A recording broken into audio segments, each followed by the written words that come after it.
नए साल की शुरुआत होते ही भारत के सामने एक ऐसी धमकी आई जिसने पूरे एशिया में हलचल मचा दी।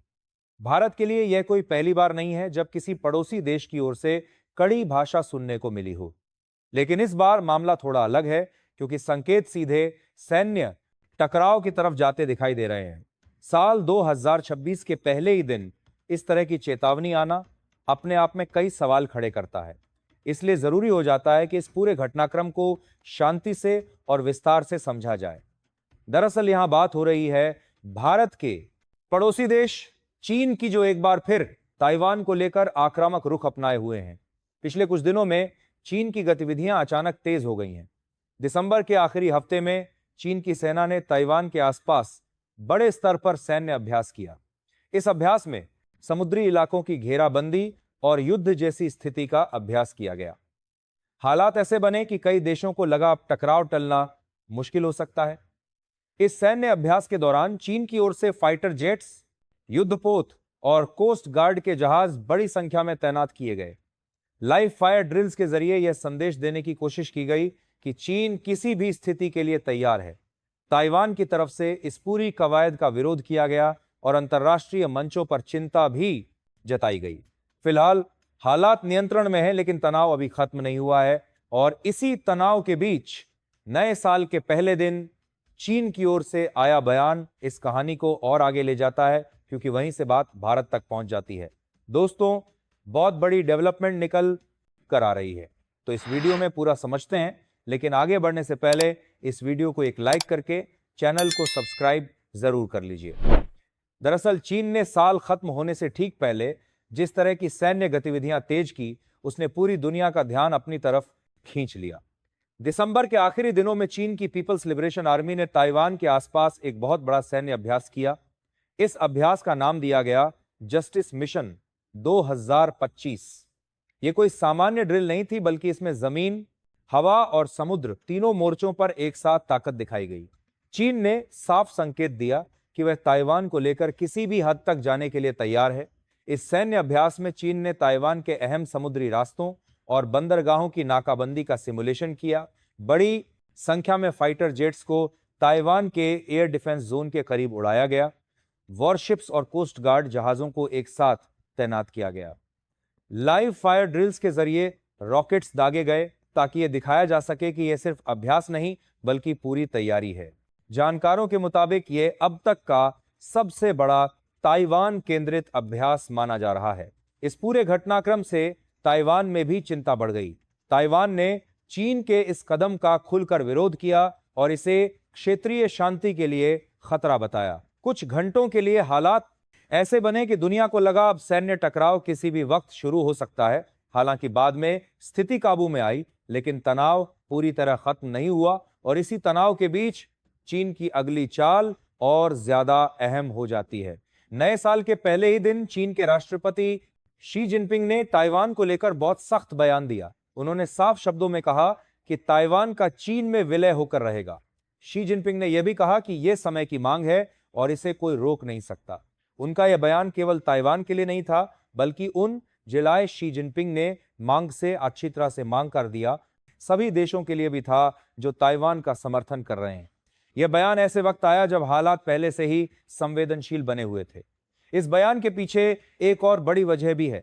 हाल ही में अमेरिका ने ताइवान को करीब 11 अरब डॉलर के हथियार देने की मंजूरी दी है। इसमें एडवांस मिसाइल सिस्टम और लड़ाकू विमानों से जुड़ी तकनीक शामिल है। चीन को यही बात सबसे ज्यादा चुभ रही है। बीजिंग का मानना है कि बाहरी ताकतें ताइवान को उकसा रही हैं और इसी वजह से चीन ने अमेरिका को सीधे चेतावनी दी है। अब इसी चेतावनी के बीच चीन ने यह भी कहा कि कोई भी देश अपनी एयरफोर्स को ताइवान के हवाई क्षेत्र में भेजने की कोशिश ना करें। अगर ऐसा हुआ तो सीधा सैन्य जवाब दिया जाएगा। यहां पर चीन ने किसी देश का नाम नहीं लिया, लेकिन इशारा बहुत साफ था, क्योंकि हाल के महीनों में ताइवान, भारत और अमेरिका दोनों से सैन्य सहयोग बढ़ाने की कोशिश कर रहा है और यहीं से भारत का एंगल इस पूरी डेवलपमेंट में और गहराता चला जाता है। अब सवाल उठता है कि चीन आखिर भारत से इतना असहज क्यों है? दरअसल चीन अच्छी तरह जानता है कि भारत इकलौता ऐसा देश है जिसने जमीन पर पीपल्स लिबरेशन आर्मी का सामना किया है। गलवान से लेकर अरुणाचल तक भारत ने चीन की हर चाल को नजदीक से देखा है। चीन यह भी जानता है कि भारतीय सेना की रणनीति कागजों में नहीं बल्कि जमीनी अनुभव पर आधारित है। यही वजह है कि ताइवान अगर भारत के साथ सैन्य तालमेल बढ़ाता है तो चीन को सबसे ज्यादा चिंता भारत से ही होगी। ताइवान की नजर में भारत सिर्फ एक मित्र देश नहीं बल्कि एक रणनीतिक गाइड भी है। ताइवान मानता है कि भारत को चीन की सैन्य सोच, उसकी मूवमेंट और उसके दबाव बनाने के तरीकों की गहरी समझ है। इसी कारण ताइवान चाहता है कि भारतीय वायुसेना और नौसेना उसके पायलट्स और अधिकारियों को ट्रेनिंग दे। चीन को यही बात सबसे ज्यादा खटकती है क्योंकि इससे उसकी वर्षों की सैन्य गोपनीयता कमजोर पड़ सकती है। इसी डर की वजह से चीन अब सीधे नाम ना लेकर भी चेतावनी देने लगा है। कोई भी देश ताइवान के एयर स्पेस में अपनी एयरफोर्स ना भेजें। यह बयान सिर्फ अमेरिका के लिए नहीं है, यह बयान भारत जैसे देशों के लिए भी एक अप्रत्यक्ष धमकी है। चीन यह दिखाना चाहता है कि ताइवान के मामले में वह किसी भी तीसरे पक्ष को बर्दाश्त नहीं करेगा और अगर कोई बीच में आया तो जवाब सैन्य स्तर पर दिया जाएगा। लेकिन यहां चीन एक बड़ी बात भूल रहा है कि भारत ना तो किसी के दबाव में फैसले करता है और ना ही धमकियों से अपनी नीति बदलता है। भारत अपनी विदेश नीति को अपने राष्ट्रीय हितों के आधार पर तय करता है। अगर कल को ताइवान और चीन के बीच युद्ध जैसी स्थिति बनती है तो भारत हर पहलू को देखकर फैसला करेगा।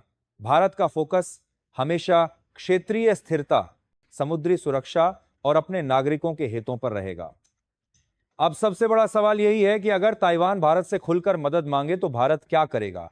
क्या भारत सैन्य मदद देगा या कूटनीतिक समर्थन तक सीमित रहेगा? तो इसके लिए मैं आपको बता दूं कि यह फैसला भावनाओं से नहीं बल्कि रणनीति से लिया जाएगा, क्योंकि ताइवान का मुद्दा सिर्फ एक आइलैंड का नहीं बल्कि पूरे एशिया की शक्ति संतुलन का सवाल है और भारत इस संतुलन का एक अहम स्तंभ है।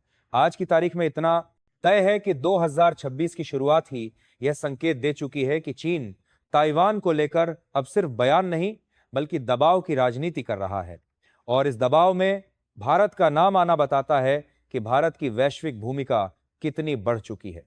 वैसे शायद ही आप लोगों को यह बात मालूम हो, लेकिन मैं आपको बता दूं कि बीते साल 2025 में ताइवानी मीडिया के हवाले से यह खबर देखी गई थी कि भारत और ताइवान के बीच एक बड़ी ड्रोन डील हुई है। रिपोर्ट की माने तो ताइवान की कंपनी एविक स्टैटिक और भारत की ओयूएस के बीच ड्रोन तकनीक को लेकर एक निजी समझौता हुआ है। ये दोनों देशों के बीच डिफेंस तकनीक और सप्लाई चेन में बढ़ती इनफॉर्मल पार्टनरशिप का संकेत माना जा रहा है। और दूसरी कमाल की बात यह है कि इतना ही नहीं बल्कि ताइवान के प्रेसिडेंट ने हाल ही में ऐलान किया है कि वे हथियारों के एक्विजिशन के लिए एक्स्ट्रा $40 बिलियन का फंड रिलीज करेंगे। और यह चीन के लिए जितनी ज्यादा चिंता की बात है, यह भारत के लिए उतनी ही ज्यादा अच्छी खबर है, क्योंकि ताइवानी रणनीतिक एक्सपर्ट ने 2025 में भारत के आकाश मिसाइल, पिनाका रॉकेट लॉन्चर और ब्रह्मोस जैसे डिफेंस हथियारों को ताइवान के लिए महत्वपूर्ण बताया है। हालांकि आधिकारिक खरीद की घोषणा अभी तक नहीं हुई है। संगीत लेकिन जिस तरीके से ताइवान का इंटरेस्ट भारत के हथियारों में देखा जा रहा है, ऐसे करीवार को दोहरदार किस हथियारों में बता रहा है। आधिकारिक खरीद का पूर्व संवाद के हुई है में ताइवान ने जो बड़ा फंड रिलीज किया है उसमें से बड़ा ऑर्डर भारत को भी मिल सकता है। अब आप बताइए, अगर आने वाले समय में ताइवान पर संकट और गहराता है तो भारत को किस हद तक आगे बढ़ना चाहिए? अपनी राय कमेंट बॉक्स में जरूर लिखिए। वीडियो अच्छी लगी हो तो वीडियो को लाइक कीजिए, चैनल को सब्सक्राइब कीजिए और बेल आइकन जरूर दबाइए ताकि ऐसी ही हर बड़ी और सटीक खबर आप तक सबसे पहले पहुंच सके। और सबसे जरूरी यह है कि वीडियो को शेयर करना भी बिल्कुल मत भूलिए।